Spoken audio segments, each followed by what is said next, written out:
2023년 2월 13일 함께 큐티하는 날입니다. 우리가 함께 사무엘상을 읽기를 시작하였는데요. 여러분들 이 시간을 통해서 여러분들의 묵상 시간에 많은 도움이 되기를 소망하며 오늘도 함께 말씀 묵상하는 시간을 가져보도록 하겠습니다. 자, 오늘의 말씀 본문은 사무엘상 1장 9절에서 18절의 말씀입니다. 이 말씀 본문은 한나의 기도를 다루고 있는 굉장히 유명한 본문인데요. 오늘 이 말씀 한나의 기도를 중심으로 같이 살펴보도록 하겠습니다. 제가 계속해서 말씀드리고 있는 것은 묵상을 하실 때 본문을 두 번, 세 번 충분히 혼자서 읽어보시기를 권면드립니다. 한 번만 읽고 이 정답 맞추듯이 숙제하듯이 묵상하는 것이 아니라 본문부터 말씀부터 두 번, 세 번 충분히 다섯 번, 여섯 번 읽으셔도 되고요. 10번 읽으셔도 좋습니다. 두 번, 세 번 아닙니다. 꼭 10번이고 여러 번이고 읽으시면서 본문에 대해서 깊이 생각해 보시는 시간을 가져보시기를 바랍니다. 이렇게 말씀을 읽으면서 이렇게 서사 구조의 성경을 읽을 때는 장면을 좀 나눠보시기를 바랍니다. 이 장면, 저 장면, 씬을 나눠보시는 시간을 가져보시고 그러면서 그 각 씬마다 등장인물들이 어떤 말을 하는지 어떠한 행동을 하는지 생생하게 드라마 보듯이 상상하시면서 말씀을 바라보시고 읽어보시기를 바랍니다. 그래서 저는 오늘의 본문을 두 장면으로 나눴습니다. 9절에서 11절은 한나의 기도의 내용으로 12절에서 18절은 엘리와 한나가 대화하는 장면으로 나누었습니다. 그렇게 본문을 나눠보면서 오늘의 말씀 본문인 한나의 기도 본문을 살펴보도록 하겠습니다. 자, 첫 번째 장면은 9절에서 11절의 말씀인데요. 그들이 실로에서 먹고 마신 후에 한나가 일어나니 그때 제사장 엘리는 여호와의 전 문설주 곁 의자에 앉아 있었더라. 자, 9절을 보면은 이제 장면을 설명을 해주고 있죠. 어떠한 상황인지를 먼저 그려주면서 시작하고 있는 것입니다. 자, 그러면서도 실로에 있다고 하죠. 지금도 현대 이스라엘을 방문하시면 예루살렘에서 대략 1시간, 차로 1시간이 걸리지 않는 거리에 실로가 위치해 있습니다. 그곳이 지금 이스라엘이 국립공원으로 조성해서 관리하고 있는데 그곳에 가면 성막이 있던 자리가 지금까지 보존되어 있습니다. 그래서 여기서부터 저기까지가 성막이 있던 자리입니다 라고 바라볼 수 있는 곳이 실로에 현재 있습니다. 그리고 이 사사시대 때는 성전이 세워진 시대가 아니죠. 솔로몬 때 세워지는 것이 성전이죠. 그러니까 그 전까지 하나님은 성막에 함께 하셨습니다. 그래서 그 실로에 성막이 함께 있었고 이스라엘 각 지파들이 절기 때면 이 실로에 모여서 절기를 지켰던 모습들이 남아있던 곳이 바로 실로입니다. 즉 성막이 있던 곳이에요. 그곳에 이제 제사장은 엘리이고 그리고 그 제사장 엘리가 그 여호와의 전 문설주 곁 의자에 앉아 있는 상황 가운데 한나가 저쪽에서 기도를 하고 있는 것입니다. 자, 10절의 말씀을 보시면 한나가 마음이 괴로워서 여호와께 기도하고 통곡하며라고 적고 있습니다. 자, 한나가 지금 기도를 하고 있는데 왜 하고 있냐면 마음이 괴로워서입니다. 자, 이 부분을 히브리어 본문으로 살펴보시면 이 화면에다 써놨는데 베힘 마라트 나페시라고 적고 있어요. 이게 마라트라고 적고 있는데 이게 여러분들 룻기 말씀 읽을 때 나오미가 자신의 인생에 대해서 말할 때 그다음에 자신의 이름을 나를 더 이상 나오미라 부르지 마라 마라라 불러라 라고 했던 장면 기억나시죠? 그때 마라의 뜻을 제가 조금 설명을 해드렸는데 마라라고 하는 것은 쓰다라는 의미를 1차적으로 가지고 있습니다. 그래서 지금 한나도 마음이 쓴 거예요. 마음이 쓴 상태인데 그 쓰다라는 표현을 괴롭다, 마음이 괴롭다라고 번역한 것입니다.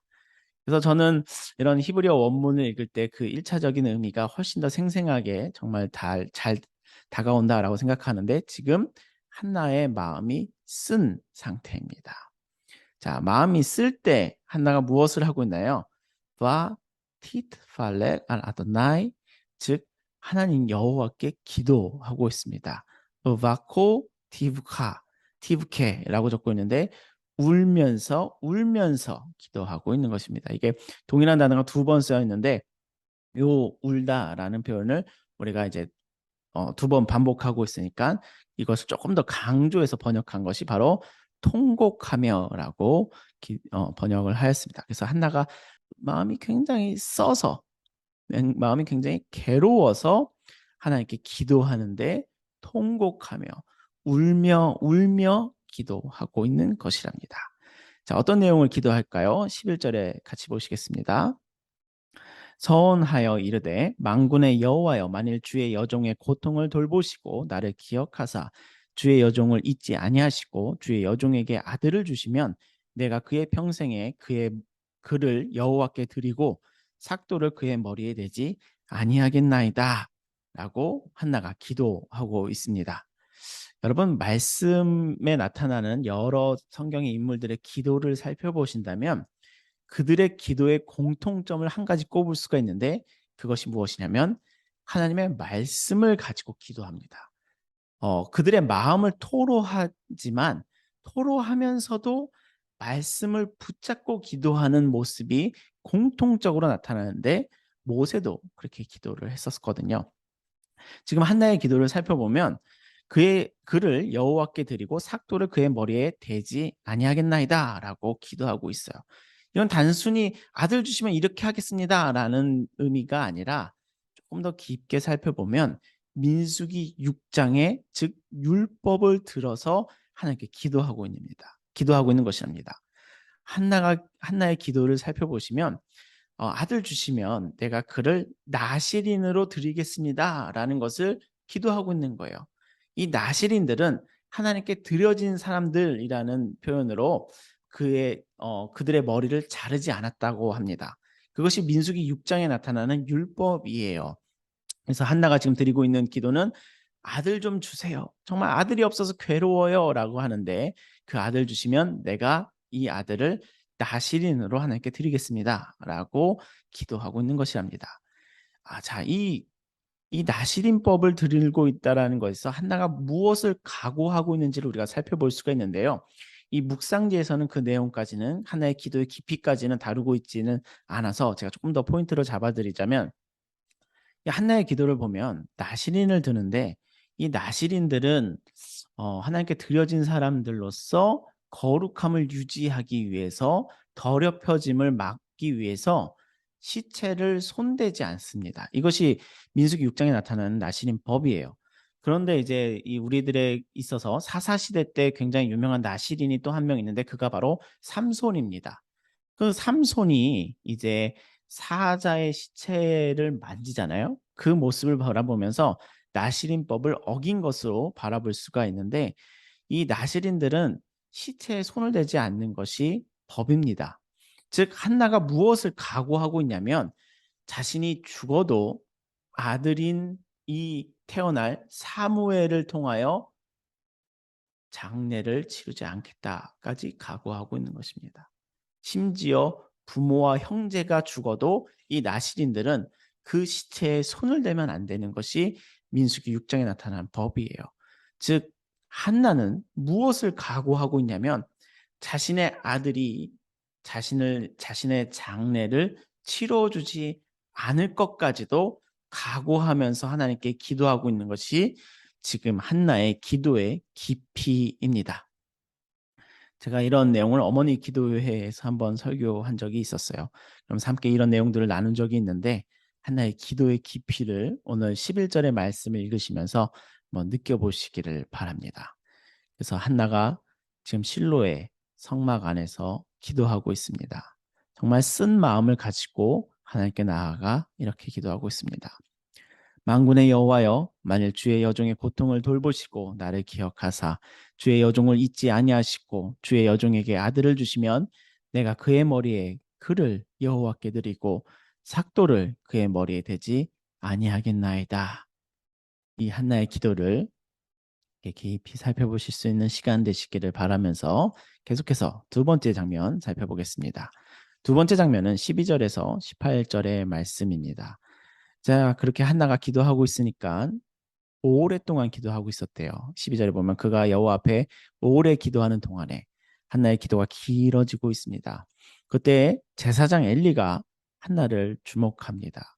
그의 입을 주목하는데요. 13절에 보시면 한나가 속으로 말하며 입술만 움직이고 음성은 들리지 아니하므로 엘리는 그가 취한 줄로 생각한지라. 엘리가 오해합니다. 한나의 기도를 이렇게 살펴보는데 목소리는 들리지 않고 입술만 움직이고 있으니까 제가 취했구나 이런 생각을 하게 되는데요. 한나의 기도의 모습을 보면은 속으로 뭐 기도하고 있죠. 그러면서도 입술만은 움직이고 있습니다. 저는 요 말씀의 본문을 보면서 엘리가 오해하고 있는 장면도 우리가 바라볼 수가 있지만 엘리에 대한 평가는 조금 더 후회까지 미루도록 하고요. 한나의 기도 모습 가운데 속으로 기도하면서 입술만 움직이고 있는 이 모습을 여러분 한번 살펴보시기를 바랍니다. 기도의 좋은 태도라고 생각합니다. 우리가 함께 모이면 항상 통성 기도를 하지만 꼭 통성 기도만이 기도의 모습이다라고 규정할 수는 없습니다. 혼자서 개인이 기도하실 때에도 통성 기도하실 수도 있지만 상황에 따라서 묵상 기도도 하실 수 있잖아요. 묵상 기도를 하실 때 제가 여러 번 오랜 시간 기도를 해보면서 느끼는 것은 속으로 기도하고 있으면 혼자서 딴 생각으로 빠지기가 너무 쉽습니다. 그런데 속으로 기도할 때 그 기도 내용을 소리내지는 않더라도 입술을 움직이면서 기도하면은 그 기도에 집중하기가 정말 좋습니다. 그래서 요 한나의 기도의 모습을 여러분들에게 좀 권면드리는 것은 여러분들이 혼자서 기도하실 때 또는 묵상으로 기도하실 때 속으로만 기도하실 때 그래도 입술을 움직이면서 소리는 내지 않더라도 입술을 움직이면서 기도하시면 내가 무엇을 위해 기도하고 있는가 조금 더 놓치지 않고 붙잡으며 기도할 수 있습니다. 그래서 그런 기도의 좋은 태도도 13절에서 한번 바라보시기를 바라면서 계속 말씀을 살펴보면 엘리가 한나에 대해서 오해를 하고 언제까지 취하여 있겠느냐 포도주 좀 끊어라 술 좀 끊어라 라고 하니까 한나가 대답을 하죠. 내 주여 그렇지 아니합니다. 나는 마음이 슬픈 여자라 포도주나 독주를 마신 것이 아니요 여호와 앞에 내 심정을 통한 것뿐이오니 라면서 이제 내가 기도하고 있습니다라는 이야기를 하고 있죠. 저는 지금 술 취한 게 아니라 기도하고 있는 것입니다라고 얘기하고 있죠. 그래서 요 15절의 본문을 보시면서 우리가 이제 기도라는 것에 대해서 바라볼 때 하나님께 여호와께 나의 마음을 심정을 통하는 것이다. 말하는 것이다. 토로하는 것이다. 울음을 내비치는 것이다. 라는 것을 바라보시기를 바랍니다. 기도라고 했을 때 기도가 무엇입니까? 라고 물었을 때 기도는 하나님과의 대화입니다. 라고도 이렇게 말할 수 있잖아요. 그러면서도 기도란 내 심정을 여호와 앞에 통하는 것입니다. 라고도 우리가 바라볼 수가 있습니다. 우리가 세상을 살아가면서 나의 쓴 인생의 마음들을 누군가에게 토로할 곳이 있다라는 것, 즉 나만의 상담자가 있다라는 것, 그것이 바로 보혜사 성령님이시죠. 보혜사 성령님이 어떤 존재입니까? 이런 상담자 역할을 하신다고 하지 않았습니까? 즉 기도를 통하여 나의 마음을 여호와 하나님께 이야기하고 토로할 수 있다는 것, 눈물을 내비칠 수 있다는 것, 그것이 바로 하나님께서 우리를 위하여 계신 이유기도 하시죠. 그래서 이런 기도가 무엇인지도 15절에서 꼭 한번 살펴보시기를 바랍니다.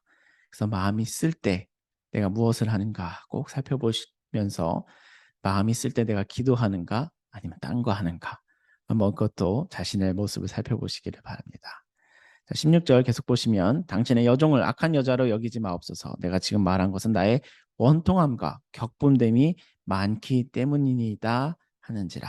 자, 한나가 나는 취한 것이 아니에요. 내가 기도하고 있는 거예요. 마음이 너무 아파서 기도하고 있는 거예요. 라고 대답하자 17절에 엘리가 대답하여 이르되 평안히 가라. 이스라엘의 하나님이 내가 기도하여 구한 것을 허락하시기를 원하노라 하니 이제 엘리가 응답해 주니까 한나가 18절에 이르되 당신의 여종이 당신께 은혜를 입기를 원하나이다 하고 가서 먹고 얼굴에 다시는 근심빛이 없더라라고 적고 있습니다. 한나의 기도 후에 한나는 어떠하고 있나요? 어떻게 하고 있나요? 근심하지 않습니다. 자, 여러분들 여기서 꼭 봤으면 하는 것이 한나가 지금 기도한 다음에 평안을 얻잖아요. 샬롬을 얻잖아요. 근데 이것을 바라보실 때 응답의 평안을 받은 것이 아니라 하나님께서 내 기도를 들으셨다라는 평안이라는 것을 바라보시기를 바랍니다.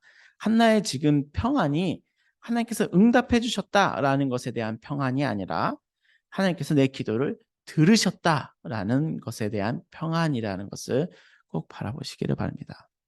기도하실 때 하나님 아버지께서, 우리가 예수 그리스도를 힘입어 기도하지 않습니까? 예수 그리스도의 이름으로 기도할 때 하나님께서 들으신다라는 것에 대한 평안이 우리 안에 있기를 소망합니다. 그래서 이런 본문의 내용들을 두 번째 장면까지 함께 살펴보았습니다. 그래서 오늘의 묵상 포인트는 총 세 가지로 정리할 수가 있습니다. 첫 번째는 사무엘상의 중심 인물인 사무엘의 탄생 이야기가 지금 흘러가고 있다라는 그 문맥을 꼭 기억하시면서, 두 번째로 한나의 기도의 깊이를 한번 헤아려 보시기 바랍니다. 율법을 들어서 기도하고 있습니다. 하나님의 말씀을 들어서 기도하고 있고요. 나시린을 각오하면서 기도하고 있습니다. 그러한 어머니 한나의 기도이고, 그다음에 이런 기도를 통하여 우리가 기도란 무엇인지 한번 잘 살펴보실 수 있는 시간을 가져주시기를 바랍니다. 마음이 괴로울 때 하는 것이 또한 기도이며, 또한 속으로 기도할 때, 묵상으로 기도할 때 입술은 움직이던 그 한나의 기도도 본받으시기를 바라고, 또 기도 후에 하나님께서 내 기도를 들으셨다라는 것에 대하여 평안을 얻으시기를 소망하면서 오늘의 본문을 이렇게 함께 살펴보았습니다. 자, 이제는 묵상지에서 말하고 있는 질문들을 한번 같이 살펴보도록 하겠습니다. 첫 번째, 내용 관찰의 첫 번째 질문은, 하나는 자신을 괴롭게 하는 문제에 대하여 어떻게 반응합니까? 10절에서 11절의 말씀을 살펴보십시오 라고 하고 있죠. 하나는 그 괴로운 마음을 가지고 여호와께 기도하고 있습니다. 기도하는 거예요. 통곡하며 기도하고 있습니다. 두 번째 질문, 한나의 괴로운 심정을 들은 엘리는 한나에게 무엇이라고 말합니까? 17절을 살펴보시면 엘리가 평안히 가라 라고 말하고 있죠. 이렇게 내용 관찰의 질문들을 살펴보았으면 세 번째 질문입니다. 한나의 얼굴에 근심빛이 사라진 이유는 무엇입니까? 라고 했을 때 기도와 믿음의 관계를 생각해 보시기를 바랍니다. 그 다음에 내가 기도하였을 때 들으시는 분이 누군가에 대한 믿음이 있을 때 우리는 하나님께서 내 기도를 들으셨다라는 것에 대해서 평안을 얻을 수가 있습니다. 하나님께 믿음을 가지고 기도하는 자들은 기도하고서 하나님께서 들으시는 분이다라는 것에 평안을 얻습니다. 응답은 늦어질 수가 있습니다. 응답은 늦어질 수가 있고 때가 달라질 수도 있고 심지어 하나님께서 응답하지 아니하실 기도도 있지만 그 기도를 하나님께서 들으신다라는 것에서 우리가 평안을, 샬롬을 얻을 수 있는 것이랍니다. 그런 내용을 같이 살펴보고요. 4번의 질문입니다. 오랫동안 품고 있던 한나의 근심이 사라진 것을 보고 무엇을 느낍니까? 라고 물어보고 있습니다. 자, 저는 하나님께 기도할 때 하나님께서 들으신다는 믿음을 가지고 기도하는가? 라는 질문을 제 안에 가지게 되었습니다. 하나님께서 내 기도를 들으고 있는가? 들으신다 라는 믿음은 내게 있었나? 내가 기도하면서 그런 믿음 안에서 기도하고 있나? 라는 것을 살펴볼 수 있는 말씀 본문이었습니다. 그런 하나의 근심이 사라진 것을 보며 기도란 저런 것이지, 응답이보다는 들으신다는 것에 더 평안을 얻을 수 있는 것이지 라는 것을 느끼는 시간이었습니다. 다섯 번째, 내가 기도하면서도 여전히 근심하고 있는 일이 있다면 무엇입니까? 간절히 기도하고 응답의 시기도 온전히 하나님께 맡기며 평안을 누리기 위해 무엇을 결단하시겠습니까? 라고 질문하고 있습니다. 이 질문을 살펴보면서 저는 물론 이제 한 번의 기도로 바로 응답되지는 않는 일들이 여러 번이 있죠. 우리의 인생 가운데서 하나님께 한 번 기도했다고 바로 응답해 주시는 경험들은 그렇게 많지는 않을 수 있습니다. 그렇기 때문에 계속 기도해야 되는 이유가 되기도 합니다. 우리 신약 성경에서 데살로니가 전서에서 쉬지 말고 기도하라라는 말씀도 있지 않습니까? 우리가 쉬지 않고 기도해야 되는 이유는 하나님의 응답의 때가 하나님의 응답의 때가 이르지 아니하였기 때문이기도 합니다. 하지만 기도하면서 우리가 꼭 붙잡아야 될 것은 그 기도를 하나님께서 들으신다라는 믿음입니다. 그 믿음을 가지는가가 분명히 내 안에서 확인되어야 한답니다. 한나의 기도를 통해 여러 가지들을 배울 수 있지만 한나가 기도 후에 얼굴에 근심의 빛이 사라졌다라는 것을 바라보면서 하나님께서 들으셨다라는 것에 기쁨을 얻을 수 있는 기도 생활이 되신다면 오늘의 말씀 본문을 읽으시며 이 말씀을 나의 삶 가운데 나의 신앙의 모습 가운데 좋은 적용의 시간들을 가지셨다라고 생각이 듭니다. 이런 내용들을 함께 살펴보는 시간이었고요. 자, 마지막으로 큐티지에서 제공하고 있는 기도의 내용을 함께 읽고 오늘 묵상 시간을 마치도록 하겠습니다. 자, 무시로 기도하며 응답의 시기를 하나님께 온전히 맡기는 주님의 자녀가 되게 하소서. 아멘. 오늘의 말씀에 힘입어 우리의 기도가 나의 기도가 하나님께서 들으신다라는 믿음 안에서 이루어지시기를 예수님의 이름으로 축원합니다. 아멘. 오늘 함께 묵상하는 시간을 이렇게 마치도록 하겠습니다. 감사합니다.